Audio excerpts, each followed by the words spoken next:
बिस्मिल्लाहिर्रहमानिर्रहीम। मैंने बहुत सारे उलमा से बहुत मरतबा ये पूछा कि ये बताएं कि बुखारी शरीफ में क़ाल बाज़ुन्नास हम तलबा को पढ़ाते हैं और हर साल बड़ी मेहनत करते हैं, तलबा रट्टे लगाते हैं और याद करते हैं, इसका फ़ायदा क्या है? मुझे तो आज तक जवाब ना मिला। कहते जी उस ज़माने में कुछ लोग थे, उनके मुतालिक बहस की है। मैंने कहा आज तो नहीं है, फिर आज पढ़ाने का फ़ायदा। मेरी गुजारिश है विफाकुल मदारिस से हमें ये गौर करना चाहिए कि कौन सी ऐसी चीज़ें हैं जिनकी आज उम्मत मुस्लिमा को ज़रूरत और कौन सी ऐसी चीज़ें हैं जिनकी ज़रूरत शदीद है और वो हम पढ़ाई। मसलन सिफ़ात हमीदा तकरीबन 200 के करीब, इससे ज़ायद भी मिल जाएंगी। नज़रतुन नाइम फ़ी मकारिम अखलाक़ रसूल करीम के अंदर तफसीलन मौजूद है माशाअल्लाह, और अरब उलमा ने और भी किताबें लिखी। अब सिफ़ात हमीदा में से बाज़ सिफ़ात हमीदा का हुसूल फ़र्ज़ है, बाज़ का वाजिब है, बाज़ का सुन्नत है, मुस्तहब है। तो उनका इल्म भी ऐसे ही हासिल करना फ़र्ज़, वाजिब, सुन्नत, मुस्तहब है, लेकिन उनको हम पढ़ाते नहीं। सिफ़ात मज़मूमा तकरीबन 161 नज़रतुन नाइम फ़ी मकारिम अखलाक़ रसूल करीम ने नकल की हैं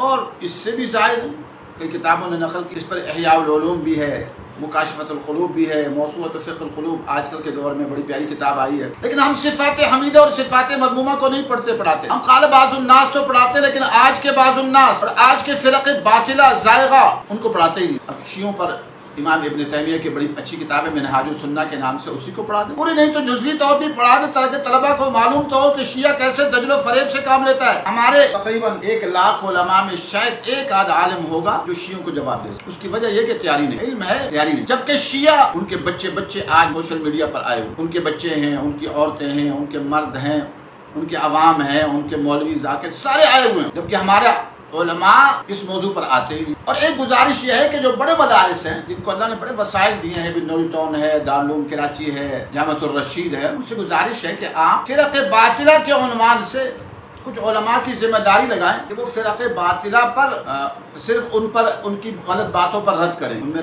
रवाफ़िद हैं, कादियानी हैं और बहुत सारे। और ऐसे ही तालिबान से भी गुजारिश है कि आपको भी अल्लाह ने वसाइल दिए हैं, आप भी मीडिया के अंदर बाकायदा शोबे कायम करें जो फ़िरक़े बातिला का रद्द करें, ज़हन साजी करें। आज फ़िरक़े बातिला मैदान में है, फहाशी और यानी फैलाने वाले मैदान में है। हिंदुस्तान के 450 चैनल, पाकिस्तान के 100 चैनल तकरीबन अक्सरियत फहाशी और यानी बेहयाई फैला रहे, गलत बातों को फैला रहे हैं। हमारे कितने चैनल हैं जो दीन को आम कर रहे हैं। हमारा एक जामे हफ्सा है जो एक गरीब मदरसा है, उसके बावजूद अल्हम्दुलिल्लाह हमारे तकरीबन कई साथी इस पर लगे हुए हैं कि मीडिया पर काम कर रहे हैं। तो मेरी गुजारिश, इल्तिमास और इल्तिजा है तालिबान से भी और बड़े मदारिस से कि अल्हम्दुलिल्लाह अल्लाह ने आपको वसाइल दिए, आप इस मौजू पर आइए और फ़िरक़े बातिला का रद्द कीजिए। और ऐसे ही विफाकुल मदारिस से और दीगर तंजीमों से गुजारिश है। अरब उलमा ने कौन सी प्यारी किताबें लिखी है, माशाअल्लाह बहुत काम किया है। एक हदीस में मैंने हदीस पढ़ी थी जिसका मफ़हूम था कि आखिरी दौर में हिजाज की तरफ इल्म जाएगा। जब उनकी किताबों का मुताला किया तो अंदाज़ा हुआ कि माशाअल्लाह हर किताब को, नहव को, सर्फ को, अदब को, लुगत को और अहादीस तफसीर की किताबें नए अंदाज पर लाए हैं और बड़ा प्यारी तफसीर लाए हैं। ऐसरुत तफासीर बहुत प्यारी तफसीर, तफसीर मुनीर बहुत प्यारी तफसीर है, सफ़तुत तफासीर बहुत प्यारी तफसीर है और बहुत प्यारा अंदाज। हमने तो अल्हम्दुलिल्लाह सफ़तुत तफासीर को जामिया सईदा हफ्सा के अंदर उसकी 3 जिल्दें शामिल की। तो मेरी गुजारिश है कि हम अरब उलमा की किताबों को देखें और उनको किताबों को अपने निसाब का हिस्सा बनाएं। और उनकी अल-खुतबुल मिंबरिया है, बहुत प्यारी किताब है, शेख अबू बकर जज़ायरी की है। और अल-खुतबुल मुनीफ़ा है, शेख अब्दुर्रहमान सुदैस की हफ़िज़हुल्लाह की किताब है, बहुत प्यारी किताब है, उसका मुताला भी करें, नेट से मिल जाती है। आरिफ रब्बका माशाअल्लाह बहुत प्यारी किताब है, उस किताब को लें और उस किताब का मुताला करें और उसको निसाब में शामिल करें। उसके साथ साथ गुजारिश ये भी है कि हम तिब को भी अपने निसाब का हिस्सा बनाएं। तशरीहुल अब्दान है, मनाफ़िउल आज़ा है कि हमारा जिस्म कैसे है, अल्लाह की अज़मत और क़ुदरत नजर आती है। हम जो तशरीहुल अब्दान है इसको भी पढ़ाएं। तिबिया कॉलेज वगैरह में भी तशरीहुल अब्दान हिस्सा वाले सदों पढ़ाई जाती है, मनाफ़िउल आज़ा भी पढ़ाई जाती है, ताकि हमें ये पता चले कि हमारे जिस्म की साख्त क्या है और इसके फ़वाइद क्या हैं। फिर इसके बाद इनमें कौन से अमराज लाहिक होते हैं, हम तिब को भी थोड़ा सा पढ़ा दें। अगर कुतुबी की जगह और शरह तहज़ीब की जगह और दीवान हिमासा की जगह और दीवान मुतनब्बी की जगह और हुसामी की जगह और तौज़ीह तलवी की जगह इन किताबों को शामिल करें। ये भी है कि हमारी जो किताबें उसूल फ़िक़्ह पर पढ़ाई जाती हैं उनका इजरा नहीं करा जाता। अगर ना पढ़ाएं, इजरा ना हो तो फिर उससे फ़ायदा नहीं होता। इससे कोशिश ये करें कि उसूल फ़िक़्ह का इजरा हो, خاص ہے، عام ہے، مشترک ہے، مؤول ہے، ہر ایک کی کہیں طلبا سے کہیں 10 مسائل لکھ کر لاؤ قرآن سے، حدیث سے، اجرا کرائیں گے تو فائدہ ہوگا۔ اور ایک گزارش یہ بھی ہے کہ مدارس دینیہ کی جو زبان ہے وہ عربی قرار دی جائے۔ الحمدللہ ہم نے کوشش کی ہے کہ جامعہ فریدیہ کی زبان عربی قرار دی ہے، جامعہ حفصہ میں بھی کوشش کر رہے ہیں کہ ہم کوشش یہ کریں گے عربی میں بات کریں گے، چاہے اس میں ہمارے اندر کمزوری رہے تو جامعات کی زبان عربی قرار دیں، اس سے فائدہ ہوگا کہ عربی بولنا آہستہ سے آ جائے گی۔ ورنہ میں نے دیکھا کہ بہت سارے علماء اکابر بڑے بزرگ ہیں، نحو و صرف کے امام ہیں، کتابیں لکھی ہیں، لیکن جب اس کی تمرین نہیں ہوتی تو بولنے میں مشکل پیش آئی اور کافی غلطیاں نظر آئیں۔ اس سے میری گزارش التماس و التجا ہے کہ جو مدارس دینیہ ان کی زبان عربی قرار دی جائے کہ عربی میں گفتگو ہو۔ اور گزارش یہ بھی ہے کہ مدارس دینیہ میں تھوڑی تھوڑی صنعت سکھائی جائے تاکہ ضرورت کے وقت انبیاء علیہ الصلوۃ والسلام، بہت سارے انبیاء علیہ الصلوۃ والسلام مختلف صنعتوں میں اپنی جو معاشی ضرورت ہے وہ پوری کرتے تھے۔ کوئی لکڑی کا کام کر رہا ہے، کوئی اور کام کر رہا ہے، تو طلباء کو عصر سے مغرب تک یا ایک دن جمعہ کا دن تھوڑا سے وقت جو ہے وہ ویلڈنگ کا کام سکھایا جائے، لکڑی کا کام سکھایا جائے اور کمپیوٹر کا کام سکھایا جائے، صنعت سکھا دیں اور تعمیرات کا فن بھی سکھائیں۔ مدارس بناتے ہیں لیکن مدارس کا نقشہ بنانا نہیں آتا۔ میں بعض اوقات اپنے مدرسے میں بھی کہتا ہوں کہ ہمارے ہاں کہا جاتا ہے جی آم بناؤ، یعنی آم کو اس کی ڈیزائننگ کرو آم کی۔ تو آم کی ڈیزائننگ کا بھائی کیا فائدہ ہے؟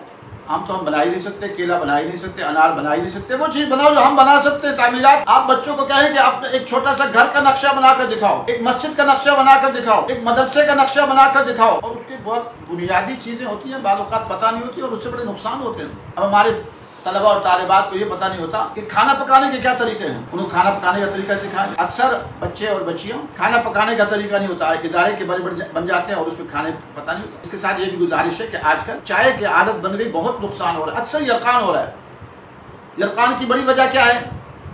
گرم چیزیں کھا رہے ہیں اور میٹھی چیزیں کھا رہے ہیں اور اس سے جگر متاثر ہو جاتا ہے، گرمی ہو جاتی ہے۔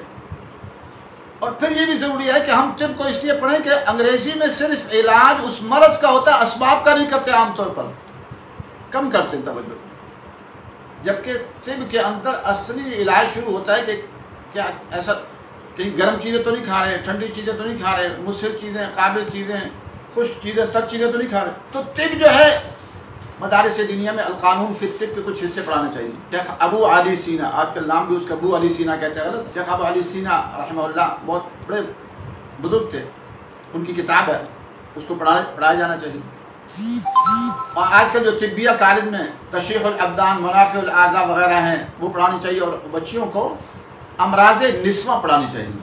دیکھیے عورتیں عام طور پر اپنا مرض بتاتی نہیں، والد کو بھی نہیں بتاتی، ان کے 70 امراض ہیں۔ اب ان 70 امراض میں اکثر وہ مبتلا بعض اوقات ہو جاتی ہیں، اللہ کی طرف سے آزمائش بھی ہوتی ہے، بعض اوقات اپنی کبھی کوتاہی بھی ہو جاتی ہے کہ گرم چیزیں کھا لی، ٹھنڈی چیزیں کھا لی، مختلف چیزیں کھا لی، ایام زیادہ آ گئے، ایام کم ہو گئے، ورم ہو گیا، مختلف جگہوں پر ورم ہو گیا۔ امراض نسبت چھوٹا سا رسالہ الحمدللہ ہم جامعہ حفصہ میں پڑھا رہے ہیں، تو اس کو بھی پڑھائیں تاکہ بچیاں اپنا علاج خود کر سکیں اور ان کو پتا ہو کہ یہ مرض ہے، اس کے یہ اسباب ہوتے ہیں۔ بعض اوقات پتہ نہیں ہوتا، جو مرض ہوتا ہے اس کے جو اسباب ہوتے ہیں انہیں میں وہ اور اضافہ کر رہے ہوتے ہیں۔ مثلا گرم چیز سے کوئی بیماری بن گئی، اب وہ دوائی تو کھا رہے ہیں انگریزی، لیکن وہ گرم چیز نہیں چھوڑ رہے۔ تو طب اصل شروع ہوتی ہے کہ آپ دیکھیں کہ کیا چیز کھا رہے ہیں۔ آپ صلی اللہ علیہ وسلم 2 گرم، 2 ٹھنڈی، 2 خشک، 2 تر، 2 مسر، 2 قابل چیزیں جمع نہیں کرتے، ہم 10 گرم چیزیں کھا رہے ہوتے ہیں۔ پھر کہتے ہیں ہم نے کوئی غلط چیز تو نہیں کھائی، بھائی 10 گرم چیزیں کھا رہے ہیں، سالن کے اندر 10 گرم چیزیں کھا رہے ہیں ڈال رہے ہیں، پھر تباہی پھر رہی ہے، خون میں گرمی ہو رہی ہے، میٹھی چیزیں دبا کے کھا رہے ہیں اور اس کے ساتھ کڑوی چیزیں نہیں کھاتے، پہلے کھاتے تھے۔ اور مدارس دینیہ سے گزارش یہ ہے کہ آپ نا ایک کاپی بنائیے اور اس میں محتمم صاحب خود بھی ایک تو سالن چیک کریں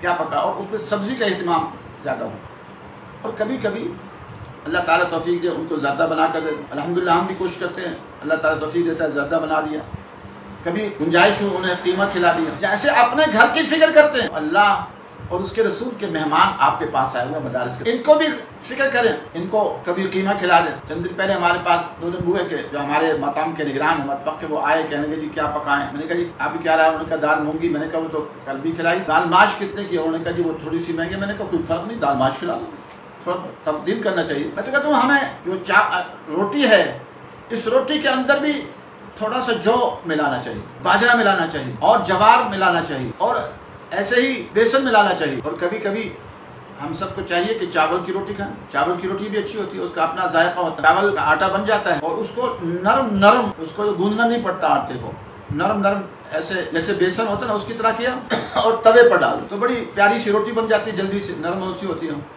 और उस पर ऊपर घी लगा दे। आटे का, चावल के आटे की रोटी, उसका एक अपना मजा होता है और उसके फवायद अपने। बाजरे की रोटी खाएं, जवार की रोटी खाएं और जौ की रोटी खाएं जो ठंडा। आमतौर पर हम गंदम खाते हैं, गंदम गर्म है, और आटे में ये चीजें मिला लें, इंशाल्लाह बहुत सारे अमराज में फायदा। हम ज्यादातर गर्म चीजें का इस्तेमाल बढ़ा रहे हैं। देहातों में आजकल शिकार चल रहा है, शिकार पर ज्यादा जोर होता है, या दालें हैं उन पर है, या फिर चाय है, लस्सी नहीं पीते। ऐसी कोशिश करें कि मदारिस में भी लस्सी बना कर दें और दही मंगवा लें। कुछ दिन पहले हमने दही मंगवाया और दही मंगवा कर अल्हम्दुलिल्लाह बच्चियों को उसका रायता बना और उसमें पुदीना, धनिया और लहसुन अदरक थोड़ा सा पीस के डाल दिया और उसका रायता सा बना दिया, बच्चों को खाने के साथ वो दी। तो ये बच्चे और बच्चियां हमारे मेहमान हैं, हमने इनकी फिक्र करनी। और एक गुजारिश ये है कि शादियों को आसान, आजकल हमने शादियों को एक हवा बना दी। जितना शादियां आसान करेंगे उतने मुआशरे से बुराइयां खत्म होंगी। आजकल हर तरफ फहाशी उरियानी फैल चुकी है और मीडिया पर बहुत फहाशी उरियानी नजर आ रही है। तो इसकी वजह से बहुत सारे उलमा और दीनदार लोग भी गुनाहों में मुलव्विस। उसकी वजह क्या है कि शादियों की को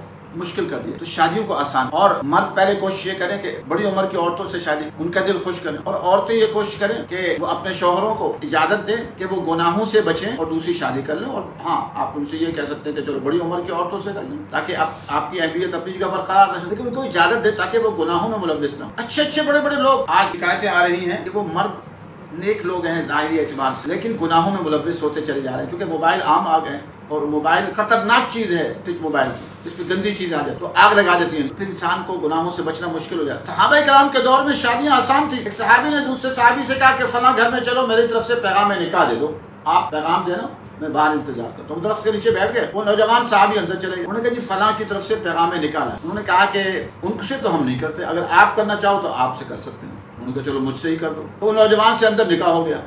यहाँ तो शादी के लिए अभी हमारे यहाँ एक जामिया हफ्सा के उस्ताद हैं, तो उनसे हमारी नाराजगी चल रही है। कुछ 4-5 महीने बेटी की शादी पर लगे, मदरसे से चले गए, फला जगह जाके एक जगह क़याम किया ससुर साहब के यहाँ, और उसके बाद जी शादी हो रही है, अभी ताख़ीर हो रही है, यूँ हो रहा है, 4-5 महीने लगा दिए। मैंने उन्हें मदरसे से फारिग कर दिया। मैंने कहा शादियों की इतनी अहमियत है, आज शादी को एक हवा बना लिया गया है। तो वो सहाबी, नौजवान सहाबी कहने का अच्छा फिर मुझसे कर दो, उन्हीं से शादी होगी। वो बाहर आए, आकर कहने लगे हज़रत मैं शर्मिंदा हूँ। फरमाया क्यों? कहने लगे हज़रत उन्होंने आपको तो माना नहीं, मुझसे कहा शादी कर लो, मैंने कर ली। फरमाया मैं ज़्यादा शर्मिंदा, जिनकी तरफ से पैगाम गया था वो कहने लगे मैं ज़्यादा शर्मिंदा हूँ कि मुक़द्दर की चीज़ तुम्हारी थी, मैं तो बिला वजह दरमियान में आ गया। अल्लाह, और अगर आज होता तो गोलियाँ चल जाती। अच्छा मेरा पैगाम और तुमने शादी कर ली, और शादी भी इतने लंबा नखरे चल रहे होते हैं। कितने लोग आते हैं आजकल, फला की शादी है छुट्टी दे दो, असातिज़ा भी आते हैं जी फला की शादी है इतने दिन की छुट्टी। शादियों को सादा कर दो। आप सल्लल्लाहु अलैहि वसल्लम ने एक सहाबी से को देखा, अंदाजा हुआ कि कुछ शायद शादी हुई। आपने फरमाया तुमने शादी कर ली? उन्होंने कहा हाँ या रसूलल्लाह। तो आपने फरमाया वलीमा भी कर लो। इससे मालूम हुआ कि उस दौर में छोटा सा मदीना, आप सल्लल्लाहु अलैहि वसल्लम को नहीं बुलाया और आप नाराज भी नहीं हुए, और आजकल ना बुलाएं किसी को तो नाराज हो जाते। देखिए जी फला ने बुलाया नहीं। हमारे बुजुर्ग थे, मुझसे शिकवा कहने लगे कि मेरे भाई ने अपने बेटे या बेटी की शादी की, मुझे बुलाया तक नहीं। तो मैंने कहा ये तो अच्छा हुआ कि आपको नहीं बुलाया, आपको परेशानी, आपका वक्त नहीं उसमें सरफ हुआ, शादी कर दी तो अच्छा हुआ। तो हम शादियों को आसान कर, शादियों को आसान। अल्लाह तबारक व तआला हम सबको उम्मत मुस्लिमा का गम, हम और फिक्र नसीब फरमाए। व आखिर दावाना अल्हम्दुलिल्लाहि रब्बिल